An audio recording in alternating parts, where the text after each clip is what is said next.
I want to thank everyone from the Howell Living History Farm, especially Executive Director Pete Watson, for your partnership in this workshop and for obviously providing the perfect backdrop.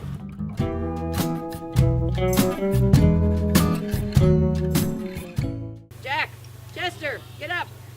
There we go.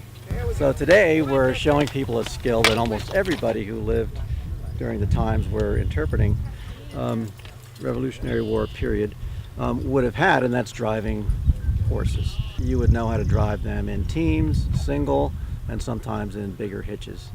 But this was your power for transportation. You would hook them to a wagon. If it was a single horse, maybe a cart.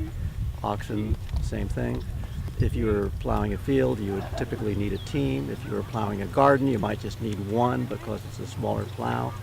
But learning how to drive horses was something that every child learned as they were growing up. Both men and women knew how to do it.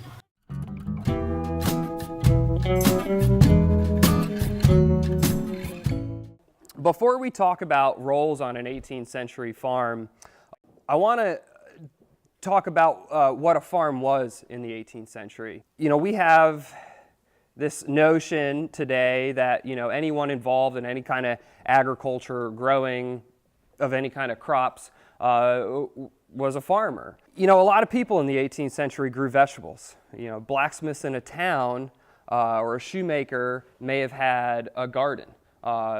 This is something everyone kind of knew how to do, and everyone did try to supplement whatever their trade was with growing food in their downtime. Women also did field labor on a farm. Okay, she was definitely out in the field, and certainly there were times of their lives when they're birthing or caring for children that they were very much confined to a certain area. The domestic sphere that a woman tended to was much more than just the house or the kitchen. The preserving of everything the family ate and sold, as well as the production of all those things, whether it be through livestock, the production of gardens, both market gardening and kitchen gardening. Man's role on the farm is that he was an educator, whether he knew it or not. When his boys would turn somewhere around the age of 7, they would be physically strong enough to do a lot of the agricultural work and basically become his shadow until they left the home later in life. Seed is red May wheat. Red May wheat. These heirloom varieties of seed are very much in danger today. And historic sites have really become a beacon of saving seeds. And the more we can make sure people are growing these heirloom varieties of seeds, making sure that they share the seeds, the more people growing these seeds will ensure that there's these varieties of crops and vegetables for future generations to come.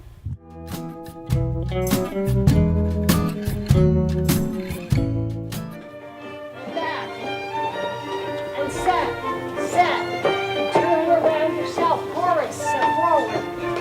I am here teaching English country dance as it would have been done in the colonies during the 18th century. Actually started in the 17th century, came over from England, and was being taught here. Step together.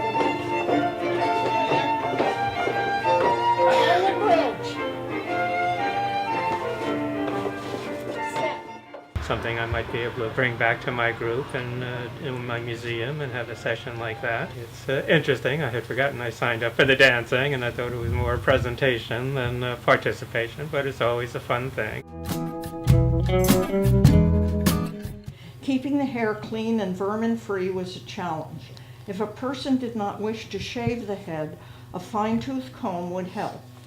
And I believe that rubbing yourselves well with soft soap, well over your legs or limbs, would kill those little tormenting seed ticks that you get by walking in the woods. Cleanliness would have depended on your status in the economy and society, and keeping clean was a lot harder than it is now. Cleanliness was next to godliness and just about as hard to achieve.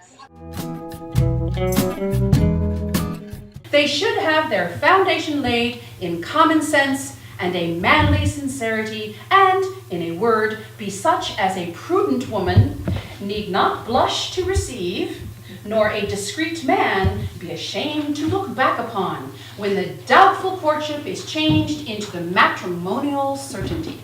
Today I am here to talk about courtship for the lower classes of farm folk. We're talking about everyday people, getting up in the morning and getting through their day. Murder, sodomy, robbery, swearing false oaths, on and on and on, were capital crimes. I'm interested in questions that kids will ask, and kids are particularly interested in the topics that I went to the tops, which is punishment, misbehaving, and hygiene as well. So those are kid-friendly topics, and the farming as well. Kids, it's something kids can relate to.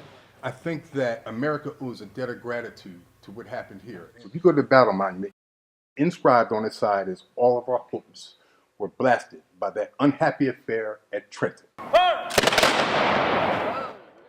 Because this was the turning point to the American Revolution.